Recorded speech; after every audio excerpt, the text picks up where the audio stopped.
그리스도께서 죽은 사람 가운데서 살아나셨다고 우리가 전파하는데 어찌하여 여러분 가운데 더러는 죽은 사람의 부활이 없다고 말합니까? 죽은 사람의 부활이 없다면 그리스도께서 살아나지 못하셨을 것입니다. 그리스도께서 살아나지 않으셨다면 우리의 선포도 헛되고 여러분의 믿음도 헛될 것입니다. 고린도전서 15장 12에서 14절 말씀.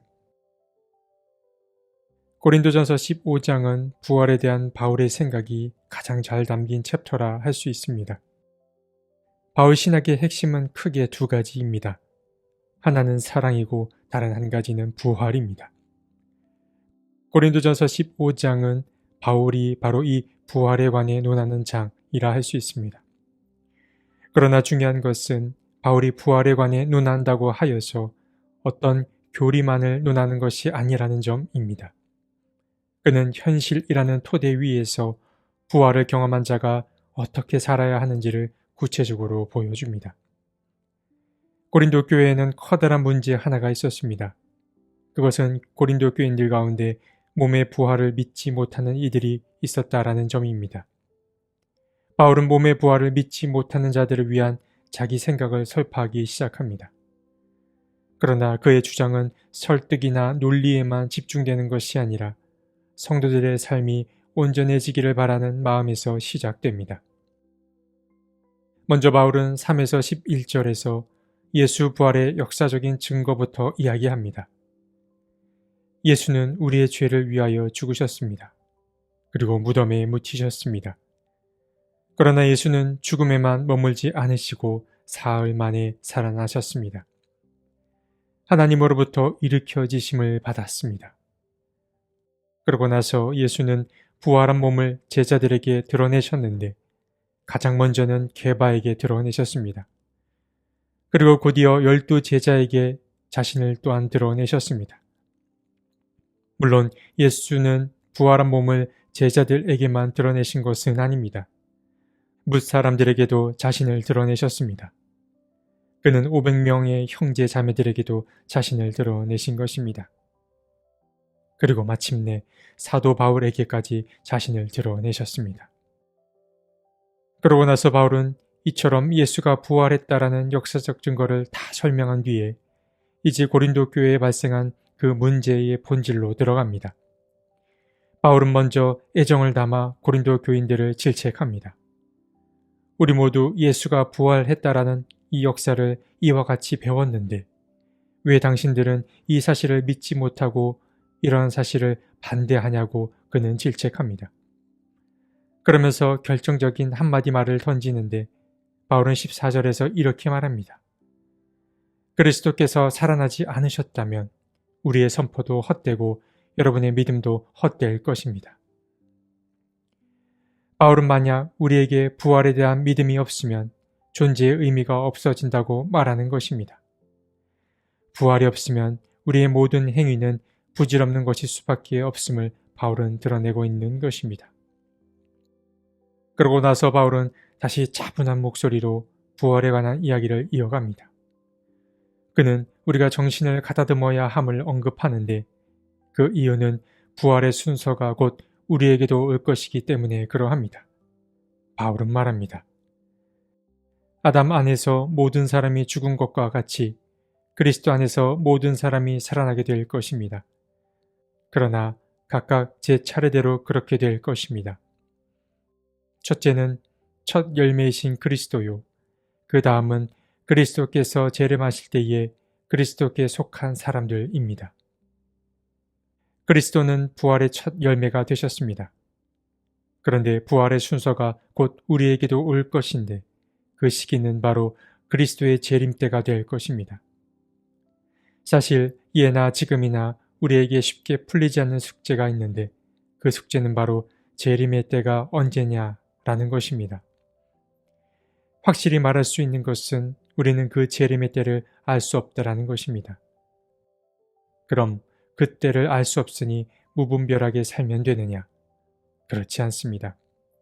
오히려 그때가 언제인지 확신할 수 없으니 늘 우리는 정신을 가다듬고 살아야 하는 것입니다.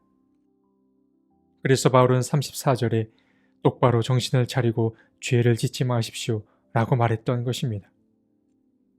바울은 마지막으로 사람들이 한 질문에 답하며 부활에 관한 자기 생각을 마무리합니다. 교인들 가운데 이렇게 묻는 사람들이 있었습니다. 죽은 사람이 어떻게 살아나며 그들은 어떤 몸으로 옵니까? 라고 말입니다. 믿음의 사람들은 부활이 우리에게 놓인 선물이라고는 하지만 어떤 몸으로 부활이 다가올지 궁금했습니다. 물론 지금의 우리도 마찬가지입니다. 부활을 믿는 그리스도인들은 어떤 모습으로 부활을 맞이하게 될지 궁금할 수밖에 없습니다. 그래서 바울은 말합니다. 죽은 사람들의 부활도 이와 같습니다. 썩을 것으로 심는데 썩지 않을 것으로 살아납니다. 비천한 것으로 심는데 영광스러운 것으로 살아납니다. 약한 것으로 심는데 강한 것으로 살아납니다. 자연적인 몸으로 심는데 신령한 몸으로 살아납니다. 자연적인 몸이 있으면 신령한 몸도 있습니다. 바울은 부활의 때에 커다란 변화가 있을 것을 예고합니다. 썩을 것, 비천한 것, 약한 것이 새로운 모습으로 변화될 것을 예고합니다. 그 모습은 썩지 않을 것, 영광스러운 것, 그리고 강한 것으로의 변화입니다. 그러니까 부활을 경험하게 될 자는 이전과는 전혀 새로운 존재로 변화될 것임을 우리는 알 수 있습니다. 바울이 이렇게 말한 이유는 어떤 신비적인 것을 말하기 위함은 아닙니다. 한계를 입고 사는 이들이 죽음 이후에는 한계가 없는 상황을 맞이함을 말하기 위함입니다. 그래서 그는 이러한 상황을 묘사하기 위해 신령이라는 개념을 끌고 온 것입니다. 그런데 여기서 말하는 신령이란 그럼 무엇을 말하는 것일까요? 신령이란 그리스도가 먼저 경험했던 바와 같이 하나님과 온전하고 또 완전한 사귐을 갖는 그 상태를 일컫습니다. 바울은 바로 죽음 후에 맞이할 상황을 이처럼 묘사하고 있는 것입니다. 인간이 가진 한계를 벗어나는 어떤 상황으로의 돌입 말입니다. 고린도전서 15장의 분위기는 다소 건조하게 시작됐지만 전체적인 분위기는 다분히 목회적이라고 할 수 있습니다.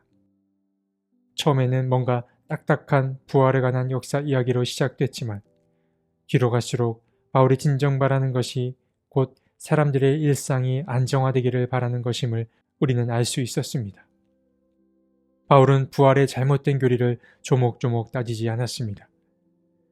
그의 마음은 잘못된 부활 교리로 인해 무너져버린 성도들의 일상에 그 마음이 가 있었습니다. 바울은 부활이 없다는 사실 때문에 성도들이 무분별하게 살거나 희망 없이 사는 것을 가장 크게 염려했습니다. 교리보다 중요한 것은 삶입니다. 이성보다 중요한 것은 사랑입니다. 사실보다 중요한 것은 관계입니다. 물론 교리나 이성, 사실이 중요하지 않다라는 말이 아닙니다. 옳다고 여겨지는 모든 것들이 사람을 배제한 채 앞서서는 안 된다라는 말인 것입니다. 바울이 알려준 예수의 부활은 그리스도인들에게는 죽음이 끝이 아님을 알려주었습니다. 끝이 있다는 사실이 때때로 우리를 불안과 무분별로 이끌 수 있습니다. 그러나 부활은 우리를 책임감 있는 자로 만듭니다. 바울이 전하는 부활의 메시지가 오늘 우리의 삶을 맑고 따뜻하게 감싸주기를 바랍니다. 하나님, 예수의 부활은 죽음을 이기시는 하나님의 놀라운 능력을 우리에게 보여주었습니다. 그리고 하나님은 예수의 부활을 통해 사랑만이 참 답이 될 수 있음을 우리에게 알려주셨습니다. 주님, 새로운 존재로서의 부활을 잊지 않게 도와주시고 그보다 더 중요한 부활을 기대하는 자들로서의 삶을 이 땅에서 미리 살아낼 수 있게 도와주옵소서. 아멘.